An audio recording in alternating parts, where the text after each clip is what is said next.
I must, for myself, examine the reasons I left the comfort of Kaldahar for a journey to Deeping Dale, the place of Isilor's birth. It is much like the assignments given to me by Uncle Oswald and Isilor himself.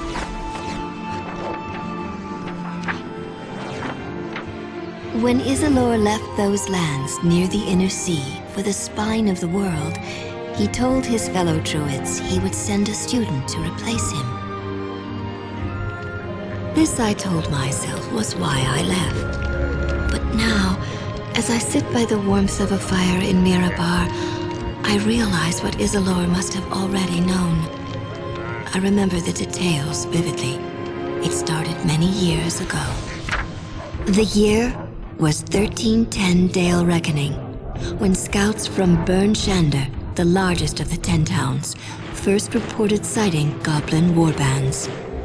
Within weeks, a river of goblins had flowed forth from the spine of the world, and above that wave of death sailed a banner bearing the monstrous heads of the Chimera.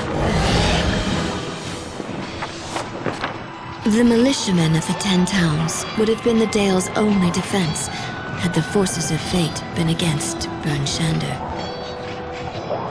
But Albrecht Dinsmore, the mayor of the town of Targos, urged the council to send a messenger south to the port cities of Luskan and Neverwinter. Luskan had problems of her own, but fearful of repercussions, the captains of Luskan devised a simple plan. Throughout the city, they posted notices promising wealth and fame.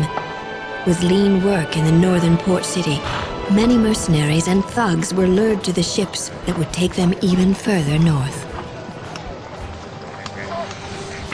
And so their ships crept through the sea of moving ice and onto the Shanegarn River. They bragged of the deeds they would perform and the castles they would purchase.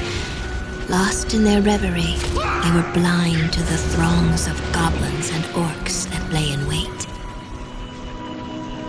Only a few ships survived the assault. Those that continued up the river watched as the town of Bremen burned. One of the 10 towns had already fallen. Many wondered, as I often wonder, what difference only a few can make against so many, and in the midst of such terrible circumstances.